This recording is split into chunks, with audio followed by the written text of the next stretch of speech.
Hi all, welcome to Varnalitra creations. ఇవాళ మేము రీసెంట్గా చేసిన శాండ్ బ్లాస్ట్ వర్క్ మీకు చూపించబోతున్నాం. శాండ్ బ్లాస్ట్ వర్క్ అంటే ఏంటంటే, ఇప్పుడు మనం ఏదైనా ఓపెనింగ్స్కి ఆర్ ఏదైనా గవర్నమెంట్ ప్లేసెస్కి వెళ్ళినప్పుడు గ్రానైట్స్ ఆర్ టైల్స్ మీద లెటర్స్ కార్వింగ్ చేసి పెడతారు కదా, ఆ వర్క్.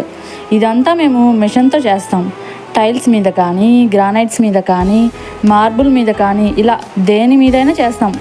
ఓన్లీ నేమ్సే కాదండోయ్, దీనిలో మేము కస్టమైజ్డ్ డిజైన్స్తో కార్వింగ్ చేసి ఆ డిజైన్ మీద మళ్ళీ digital printing with glossy finish కూడా చేస్తాం. చూసారా ఈ టైల్స్ ఎలా ఉన్నాయో? ఇలా డిజైన్ కార్వ్ అయ్యి బయటికి అంబోజ్డ్గా వస్తుంది. ఇలాంటి వర్క్ మీకు కావాలంటే మమ్మల్ని కాంటాక్ట్ చేయండి. We do customized digital printing and sand blast works on tiles and glasses. Thank you. Do follow us.